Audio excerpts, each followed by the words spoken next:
Today's like goal is 6,000 likes. Please like and comment your favorite part in the comments section to support the channel. This is the story of Kim in the world of apocalypse, where people don't have food to eat or water to drink. There is a subspace where Kim can copy any of his items. In the last episode, we saw how Kim, Sol, and Youngsuk went to the Skeleton Knight's castle to defeat the Skeleton King. But there, the Skeleton King summoned Lord Lancelot, who was incredibly powerful. Kim and Sol were unable to defeat him. After that, Kim discovered that the Skeleton King's castle is an item. Kim copied the entire Skeleton King's castle into his subspace. Not only that, he also copied Lancelot, one of the most powerful 12 knights of the Skeleton King. Since this castle has 12 knights, the owner of this castle can command them. And because Kim is now the owner of this castle, he can control Lancelot. Now, Lancelot was Kim's servant. And damn, I must say, Lancelot does look like Igris from Solo Leveling. The Skeleton King was confused and worried,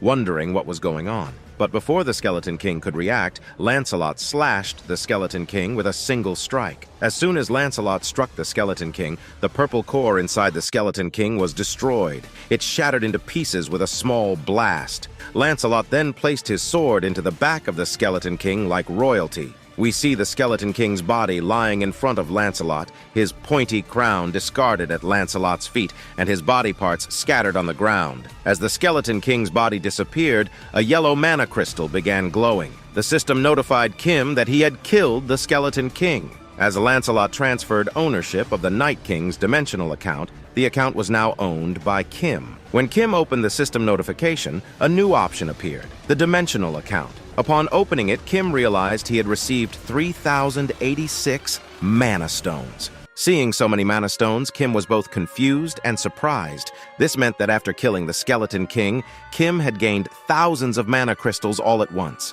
Even though he was happy, Kim couldn't help but think, what would he do with so many mana stones? As Kim stood there, deep in thought, Sol placed her hand on Kim's shoulder. Sol told Kim that if Kim had a conscience, Kim should give his sweet little sister 1,000 mana stones. After all, she saved Kim's life when they entered the Skeleton King's castle. Did Kim forget that? Kim sighed and told Sol that 1,000 mana stones was too much. He told Sol she was acting like a gangster and exaggerating her role in saving his life. Kim reminded Sol that he also gave her a weapon that allowed her to fight Lancelot on equal footing for a short time. Shouldn't she repay him for that? Sol looked at Kim and said that both of them helped each other and saved each other's lives. So, it would be fair to agree on 500 mana stones instead. Kim smirked and told Sol that if she wanted to put a price on everything, then she should also pay rent for living in his subspace for free. Did Sol think she could live and sleep safely without contributing anything? Startled,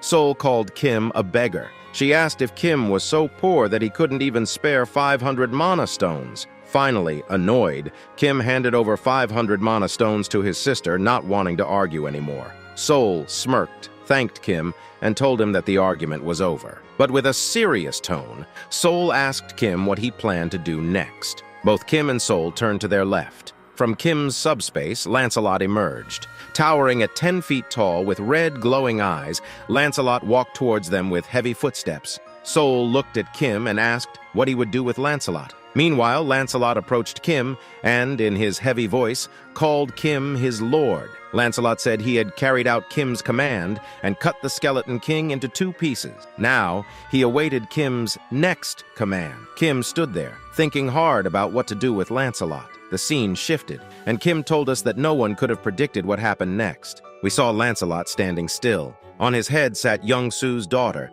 tightly holding on to the feather of Lancelot's helmet. Lancelot gently moved to keep her entertained. Watching from behind, Kim, Juhi, and Sol were stunned. Kim thought to himself that he never imagined one of the most dangerous knights would end up like this. On the other hand, we see that Youngsu and his wife are standing right in front of Lancelot. Youngsu's wife is beaming with joy as she watches her daughter playing happily with Lancelot. She apologizes to Lancelot and tells him that their daughter is usually not very playful and doesn't enjoy playing with strangers. But this is the first time their daughter has played so well with someone she just met. This, Youngsu's wife says, means her daughter really likes Lancelot. While Youngsu's wife is overjoyed, we can't say the same about Youngsu. He just stands there with his mouth wide open, stunned, as if his entire life has been shattered. His expression screams despair, like he's been sentenced to death. Meanwhile, Lancelot continues playing with Young-Soo's daughter. Lancelot calmly replies to Young-Soo's wife, saying that helping the Lord's comrades is helping the Lord himself. Young-Soo's wife apologizes repeatedly,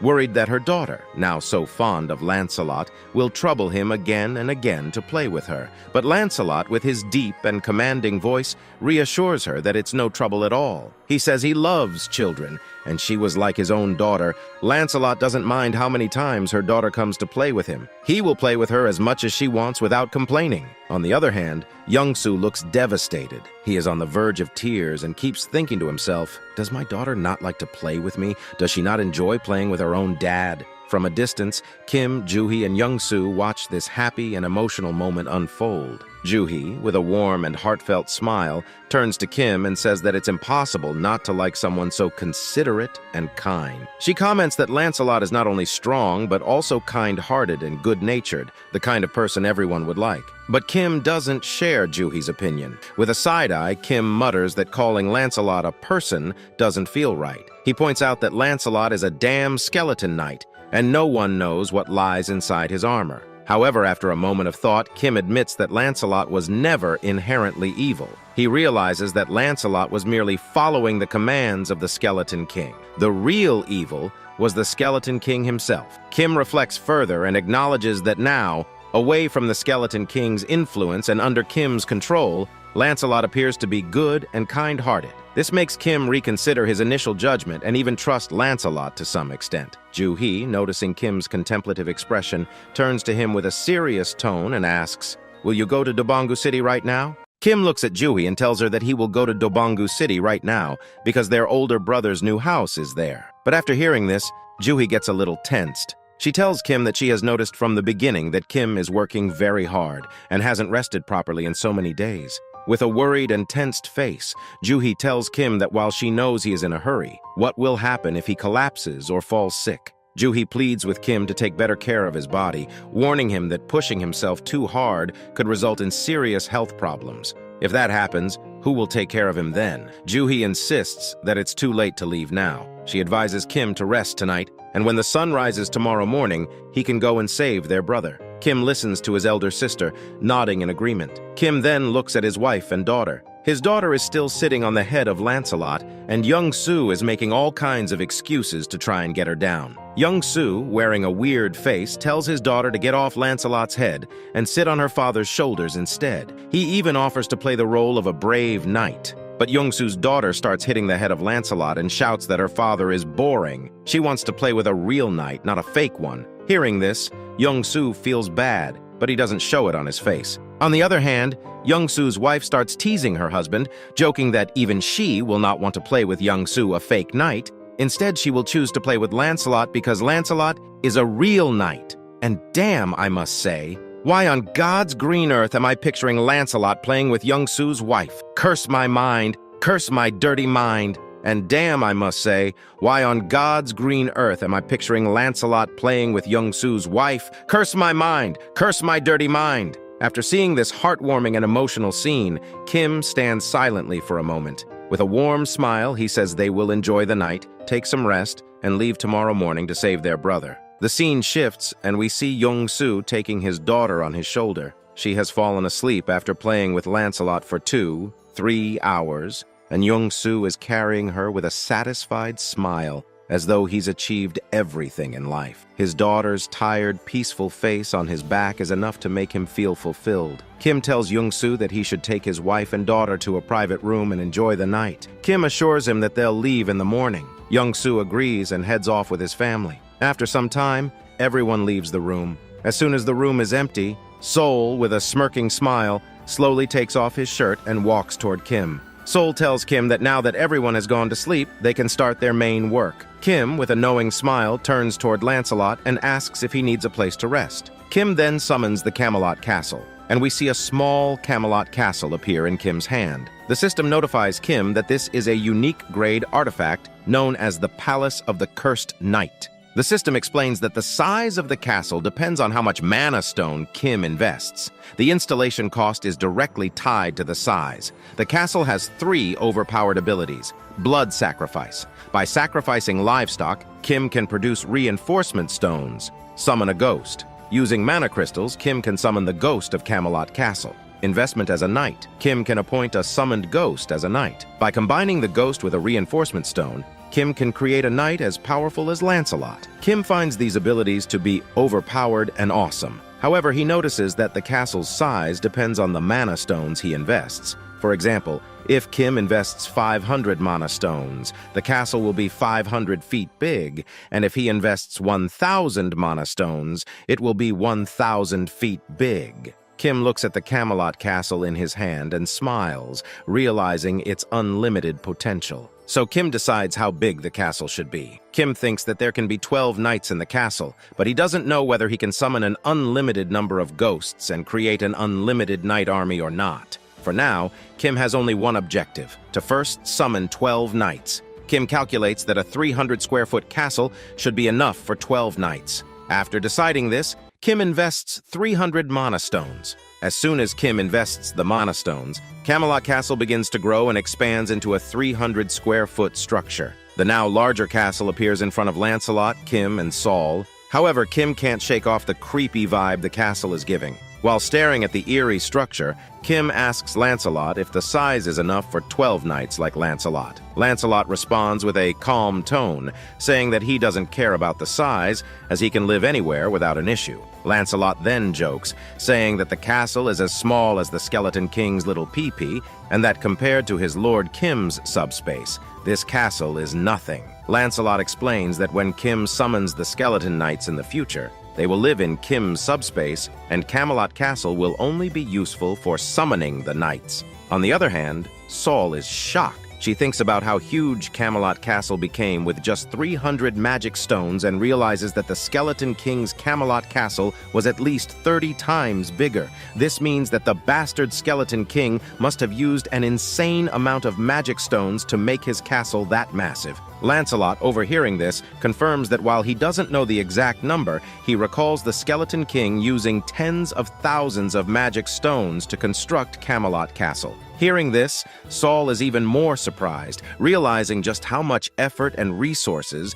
the Skeleton King poured into his gigantic castle. Meanwhile, Kim begins to think. Even though he stored such a large entity in his subspace, there were no after effects. Kim wonders if it's because the castle is originally small, but this thought worries him. Camelot Castle is almost like a city in itself, yet storing it caused no issues in his subspace. Kim decides to set those thoughts aside and turns to Saul. Kim asks why Saul isn't resting yet, mentioning that the night is long and she should take a break. But Saul explains that she has something to ask Lancelot personally and has been waiting for the right moment to speak. And that moment has come. Saul, with an excited gleam, turns to Lancelot and says she's been waiting a long time to ask him something she finds very attractive. Saul places her hands on her waist, looks at Lancelot with confidence, and says she wants to learn Lancelot's swordsmanship. Saul requests Lancelot to teach her his skills. Kim, overhearing this, is surprised. He thinks that if Lancelot teaches Saul his swordsmanship,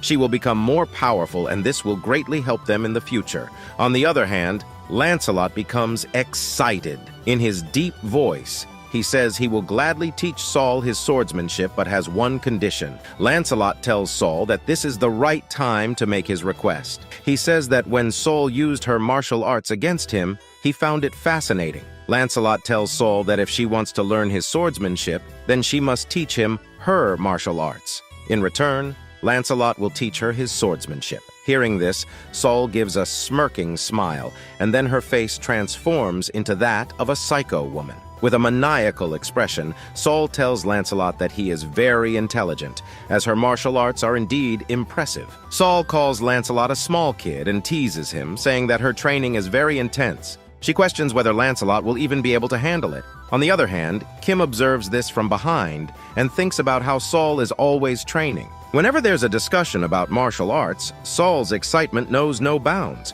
She's a martial arts fanatic. Meanwhile, Saul, with a psychopathic smile, continues to taunt Lancelot. She suggests that before starting the training, they should have a simple sparring session. The scene shifts, and we see Kim feeling very sleepy. While taking a nap, Kim starts heading to his room in Camelot Castle. On the other hand, Lancelot and Saul begin their sparring session. Saul finds the sparring very enjoyable, pushing Lancelot to his limits. And with this, Lancelot finally becomes a safe member of their group, a true family member. The scene shifts again, and we see Kim and Young-soo watching from their subspace. Both of them are very surprised because they notice a lot of military officers in the area. The officers are communicating through walkie-talkies and seem to be exploring the place. Young-soo, confused, says, "Are there other people besides us who want to move in the morning?" But Kim finds the entire situation very strange. Just as Kim is about to say that something feels odd, a strange sound echoes in the sky. It's the sound of a helicopter. Looking up, they see a helicopter flying in front of Kim. Young-soo, recognizing it, says to Kim, "That helicopter looks very familiar." Kim realizes it too. It's the same helicopter that Kim copied into his subspace and left with the general. The helicopter stops right in front of Kim's subspace. Finally, the general steps out of the helicopter, looking very happy. As soon as he steps down, the general hurriedly greets Kim, saying, "Hello, Kim." The general approaches Kim with excitement. Kim, looking at the general, says that it's nice to see him too. Kim then asks if the general is okay. The general replies that he is fine, but explains that he's been looking for Kim for a very long time. Finally, he was able to meet Kim. The general says that when the wall of Yuljoro City disappeared, he realized that it must be Kim's work. Hearing this, Kim becomes annoyed and asks the general if he has come here to convince Kim to join the military. Kim, with an irritated face, makes it clear that if this is about joining the military, his answer is no. He has no interest in joining because his priority is to find his family. The general immediately clarifies, saying, "Kim, you're misunderstanding." The general explains that he isn't here to ask Kim to join the military. Instead,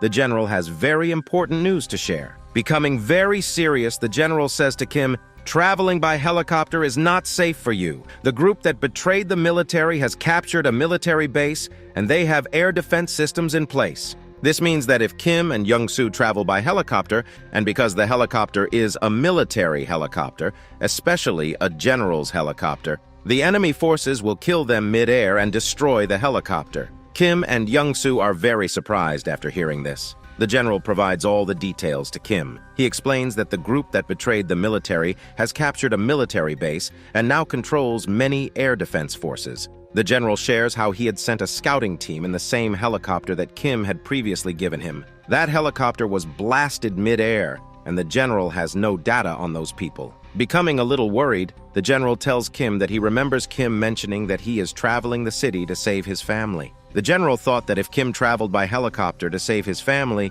the situation could become very dangerous for Kim. After hearing this, Kim realizes that if they had traveled by helicopter, their deaths would have been almost certain. Kim acknowledges that his life could have been in danger. First of all, Kim thanks the general for this critical information. At this point, the general changes the subject. He mentions that last night, the wall disappeared from this city, which means that Kim defeated the Skeleton Knight. However, Kim isn't paying full attention to the general's words. Instead, Kim thinks about what the general said regarding the next city being captured by the military. Kim realizes that if the military has already captured the next city, it won't take much time for them to seize other cities. Even if Kim travels the entire city to save his family, the military's control would still pose a huge threat. Moreover, the Black Wyvern, a deadly force that can destroy helicopters, adds to the danger. Kim concludes that to save his brother, he must travel to Donggu City,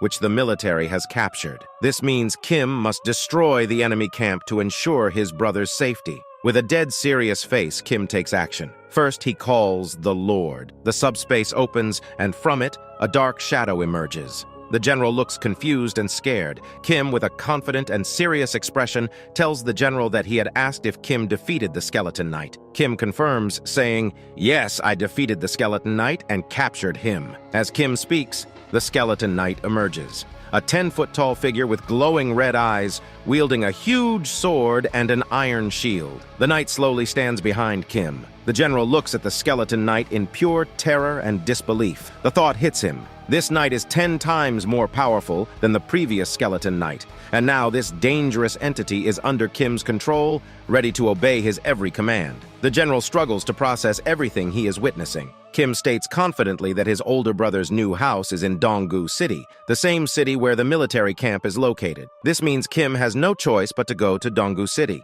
With a confident smile, Kim turns to the general and asks, "How about we kill all those military people?" The general, overwhelmed with joy and relief, feels tears welling up in his eyes. He looks at Kim as if he's staring at a god. And with that, the episode ends here. Don't forget to comment your favorite part of this episode in the comments section. The goal for this episode is to reach 5,000 likes. If you haven't subscribed yet, do it now. See you in the next episode. Goodbye.